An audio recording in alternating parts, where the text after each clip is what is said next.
Citizen TV. I'm Executive Editor Michael Johnson. I'm joined now by Nathan Schaefer, the Executive Director of ESPA, the Empire State Pride Agenda. Thanks for joining me. Thank you. And I know that you guys have a couple things you're pushing at the end of the session now. Genda is something you've been pushing for a long time. The Assembly passed, I think, for the 7th year now. Eighth time now, but it's still stalled in the Senate. It doesn't look like it's going to happen. So what's going on there? Why is that not happening?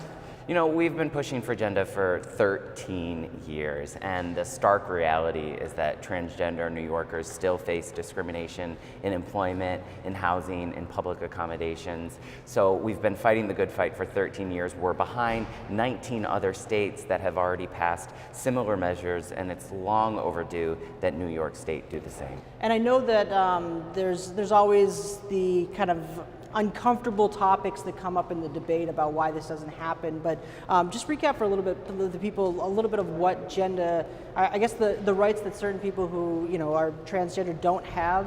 I know, like job, employment, some of the specifics about like housing. Talk a little bit about those specific things that where their rights are kind of being curtailed a little. Right, so Genda is a basic civil rights bill that would extend protections from discrimination to transgender New Yorkers across New York State. The reality right now is that you can be fired from your job or evicted from your home if you are transgender and you live in a part of New York State where there are not local protections that protect from that very pervasive kind of discrimination.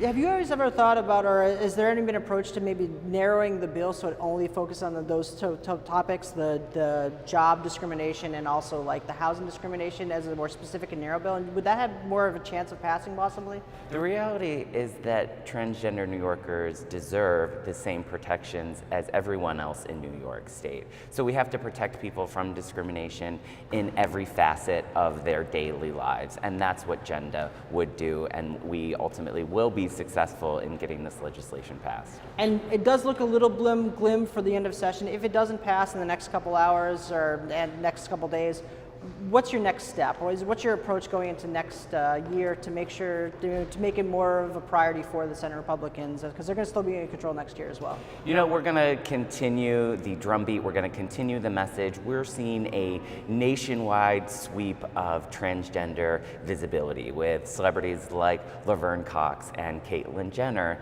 Now transgender people are becoming household names. With that trend of visibility and awareness, I firmly believe we will ultimately be successful and we will make Genda into law very soon. And you also are pushing one other piece of legislation. You're trying to get conversion therapy, I should say you're trying to pass a bill that would prevent conversion therapy on minors. Talk a little bit about what this bill is and why you think it might have a chance to pass in the last couple of days here. Sure. So LGBT minors in New York State are presently subjected to conversion therapy by state licensed mental health practitioners. So LGBT minors are forced through therapeutic efforts to try and be something that they are not. The damages of this practice are very, very well documented and can occur for the rest of someone's lifetime. It's been denounced by every major medical and psychological association, and we believe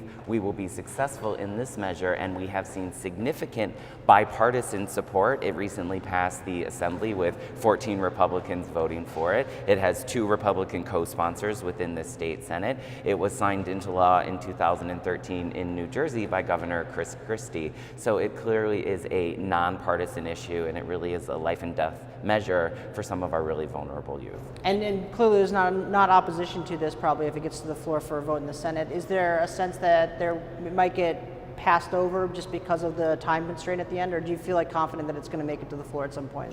You know, it's really difficult to say with the dysfunction of the end of this legislative session. If it does make it to the floor, I'm fully confident we have more than enough votes to make it a reality. So that is our challenge and that is our push in these final days. Nathan Schaefer, thanks for joining us. Thank you.